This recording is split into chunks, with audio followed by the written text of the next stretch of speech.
Regresamos a esta primera edición de Radio Análisis. Son exactamente las 9 de la mañana con 36 minutos de esta jornada de día miércoles 23 de abril del año 2025. Saludamos de inmediato a nuestro siguiente invitado. Nos referimos al abogado constitucionalista y ex subsecretario del Interior, Jorge Correa Sutil. Jorge, ¿cómo le va? Muy buenos días. Gracias por estar con nosotros.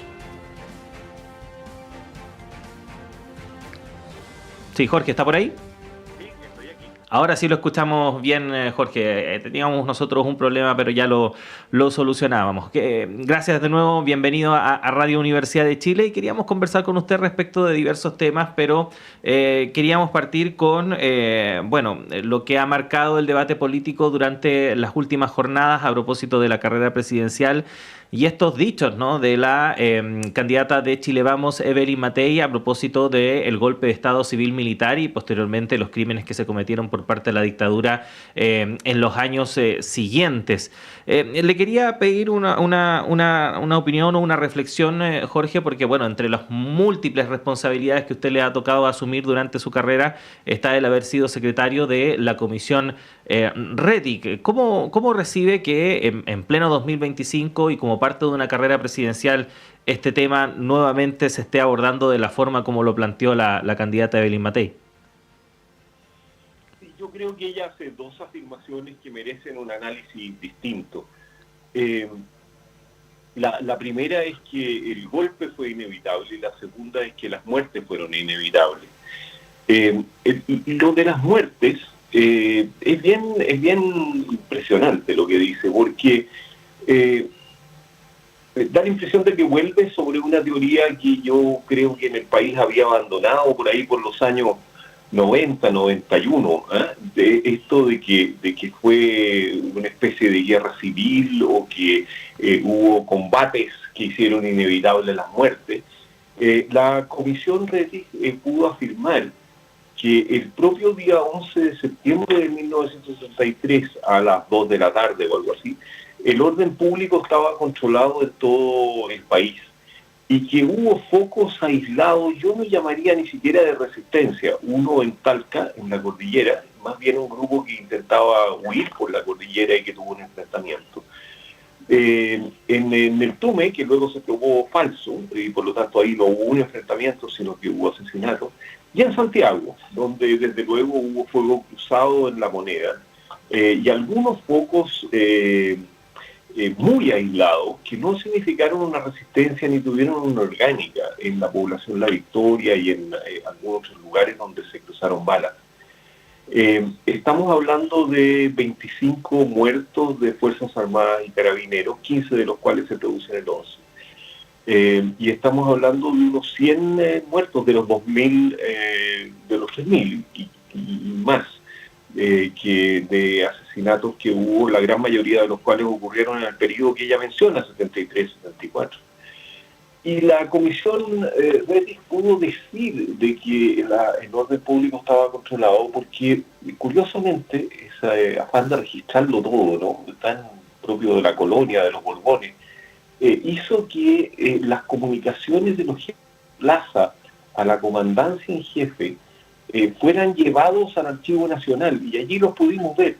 Y a las 11 de la mañana, 12 del día, 1 del día, venían comunicaciones de distintas zonas del país afirmando de que el orden público estaba controlado y que no había un poco de resistencia. Entonces, en esas condiciones, sostener de que fueron muertes inevitables, a mí me parece que es ponerse de espaldas en la historia, es volver a intentar explicar lo inexplicable. Hay una cierta justificación, si bien ella no dice que fueron justificados, cuando se ocupa el vocablo inevitable hay una cierta justificación de eso. A mí me parece que esta va a quedar como una de las afirmaciones de las que son manchas en los candidatos, de los cuales difícilmente se pueden sacar. Equivale a la camiseta con la imagen de Jaime Guzmán muerto, con la cual se burló Gabriel Boric.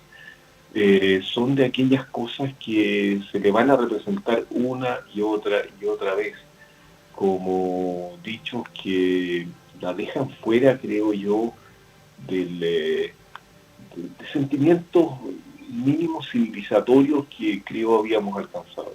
Uh-huh.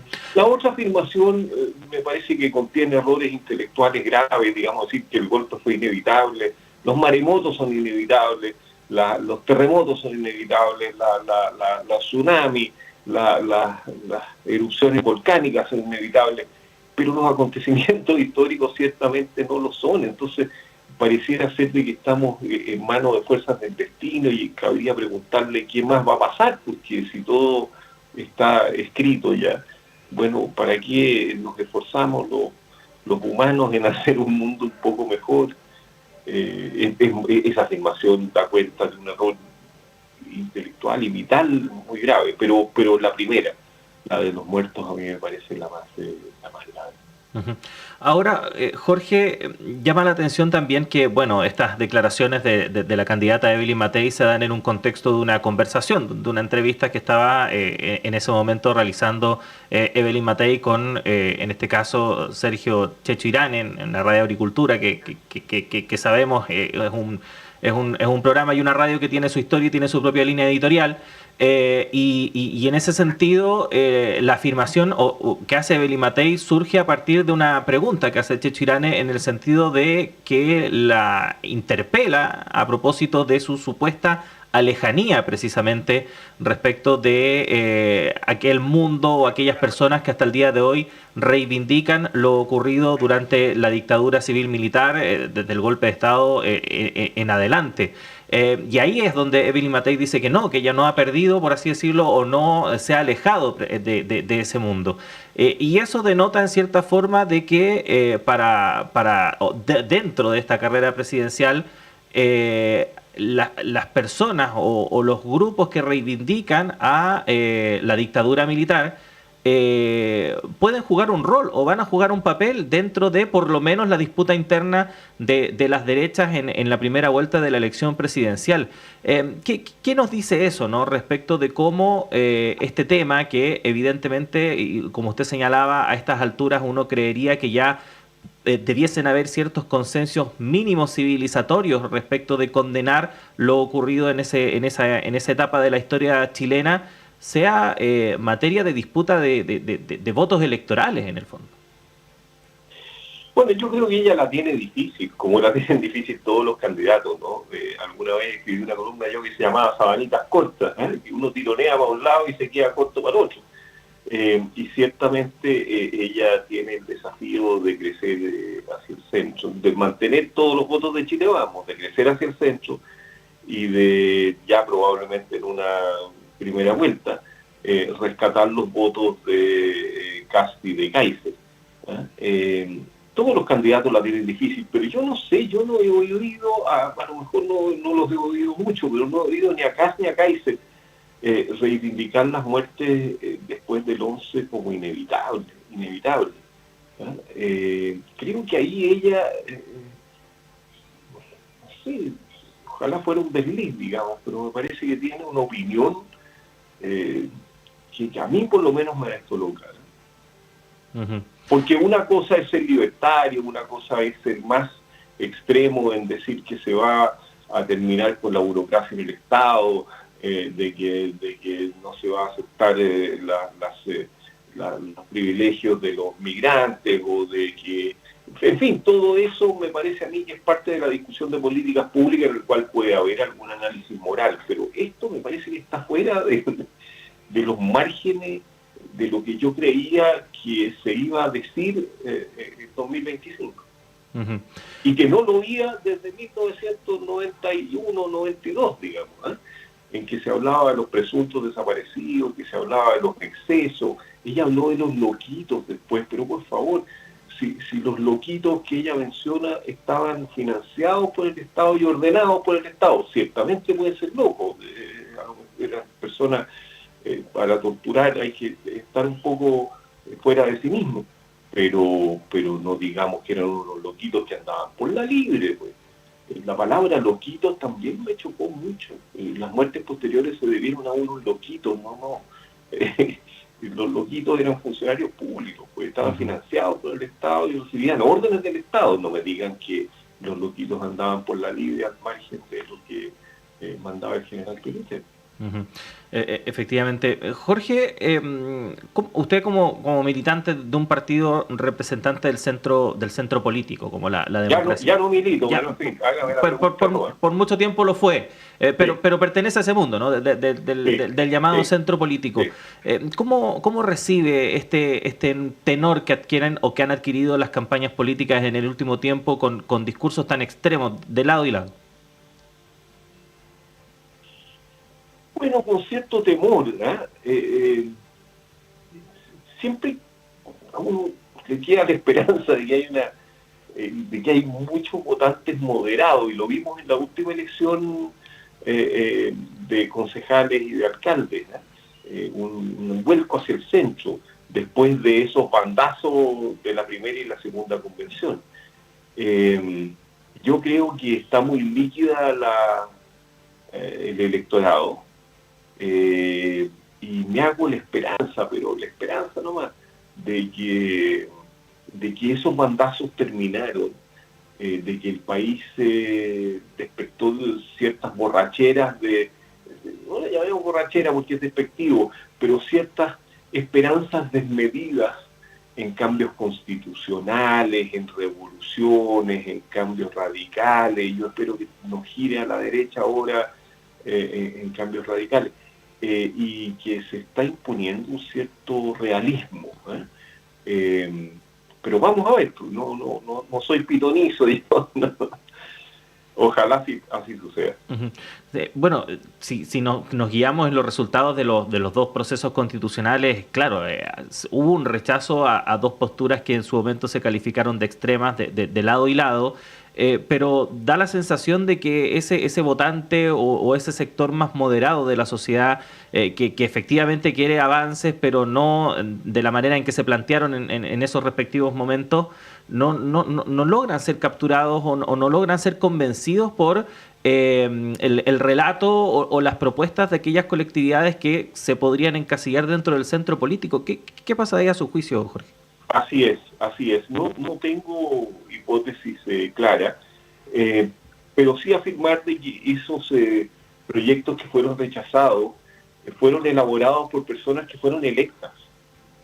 O sea, no son los convencionales los que se equivocaron, es la ciudadanía la que puso sus esperanzas en unos convencionales que más o menos se podía pronosticar que iban a ser las propuestas extremas que hicieron. Entonces yo creo que es el electorado el que cambió y terminó por rechazar aquello que en algún momento le provocó ilusión. Pero como usted dice, y es muy cierto, nadie logra capitalizar ese sentido común que tal vez imperó en los dos rechazos, y es la ilusión de la derecha. La derecha dice, volvamos al 63% que obtuvimos en septiembre.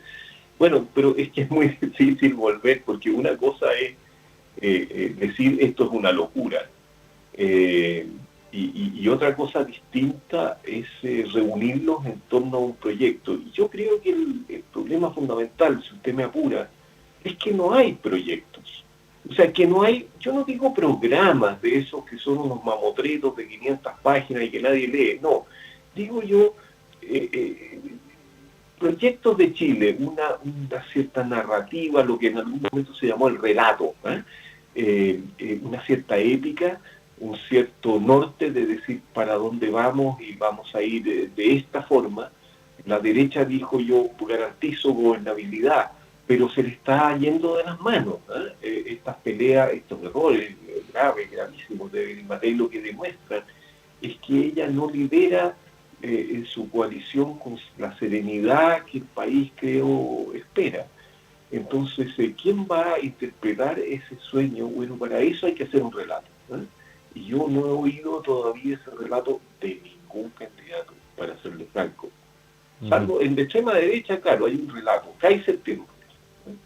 Pero un relato que yo creo que no va a aprender más allá del 10, del 12%. Uh-huh. Y espero. Sí, estamos conversando con el abogado Jorge Correa Sutil a esta hora de la mañana acá en Radio Universidad de Chile. Nos quedan unos minutos, Jorge, pero apelando también a todos sus conocimientos en materia constitucional. Estamos a las puertas de aparentemente una nueva acusación constitucional contra un integrante del gobierno, en este caso el delegado presidencial de la región metropolitana, Gonzalo Durán, a propósito de todos los hechos de violencia que hemos conocido en el último tiempo relacionados con el fútbol, en particular lo ocurrido en el Estadio Monumental hace un par de semanas. Y a partir de esto, bueno, de este hecho puntual, también han surgido muchas críticas respecto, ¿no?, de cómo se está utilizando esta herramienta, que es una herramienta con la que cuenta el Congreso para su uso, pero que aparentemente la crítica apunta a que más que a un uso correcto, se está derechamente utilizando como una herramienta para ataques políticos. ¿Cómo lo ve usted? Con alta preocupación. Yo creo que hay un desvío institucional en las acusaciones constitucionales, tanto en el gobierno anterior por parte de la izquierda, particularmente del Frente Amplio, como de la derecha en este gobierno, ¿no? Las acusaciones constitucionales son o debieran ser un último recurso, una bomba atómica, la llamaba algún colega mío, del sistema institucional. Y no para responder a cada hecho que conmociona a la opinión pública. Sin duda lo que ocurrió en el estadio es gravísimo. Pero bueno, la acusación no se ha presentado, pero yo creo que está bastante cuesta arriba poder escribirla, porque los intendentes o los delegados son acusables por delitos de traición, sedición, malversación de fondos públicos y confusión. Y yo creo que probarle un delito es no me imagino por dónde. Y luego están las infracciones a la Constitución, que es una causal abierta, pero que requiere la infracción de disposiciones particulares. O sea, decir el intendente ha atentado contra la vida porque resultaron muertos, bueno, es difícil decir que el delegado atentó contra la vida, no sé, habría que ver la acusación, pero de nuevo lo que más me preocupa es que las bancadas comienzan a tomar posiciones antes de tener un texto, y a decir nosotros la apoyamos, nosotros dividimos, este otro está en contra, bueno, sin ver lo que es la acusación, y hacerlo por bancadas, a mí me parece que distorsiona todo el sentido de lo que es una acusación constitucional. No digo que no haya una carga política en ella, obviamente que la hay, pero requiere atribuirle a una persona un ilícito, y eso es un juicio. No se puede tomar partido en favor o en contra antes siquiera de conocer de qué se le acusa, pues. Y todavía yo no he visto que al delegado presidencial se diga lo vamos a acusar de esto, de infracción de lo que sucedió en el estadio, claro, pero ¿cuál es la infracción de la Constitución? ¿Cómo se construye esa cuestión? O sea, eso no se desarrolle. Creo que opinar es liviano y tomar partido me parece que distorsiona enteramente lo que es la acusación constitucional y el equilibrio de poderes y el funcionamiento institucional de la República. Bueno, sin duda alguna vamos a continuar haciendo seguimiento, ¿no?, respecto de la situación del delegado Durán y por supuesto de estos otros temas que estuvimos conversando durante esta mañana con el abogado Jorge Correa Sutil. Agradecerle el tiempo que ha tenido para dialogar con nosotros y nuestros auditores y auditoras. Que esté muy bien. A ustedes, muchas gracias por invitarme. Gracias. Ahí estaba entonces conversando con la primera edición de Radio Análisis, el abogado Jorge Correa Sutil, a propósito de las declaraciones de la candidata presidencial de Chile Vamos, Evelyn Matei, reivindicando en cierta forma el golpe de Estado, posteriormente los crímenes cometidos por el régimen en los años posteriores, y también un poquito respecto de la situación en torno al delegado presidencial metropolitano Gonzalo Durán y todo lo que rodea esta suerte de sobreutilización de las acusaciones constitucionales. 9:55, tenemos que despedir esta primera edición de Radio Análisis. Muchas gracias por habernos acompañado. Siga nuestra sintonía, ya llega Nicolás Rojas y Semáforo y por supuesto toda la programación de Radio Universidad de Chile por delante. Si nos sintoniza a través de la red de radios que piensan y el canal de televisión Uchile TV, continúe en su compañía también. Que tengan una buena jornada. Hasta mañana.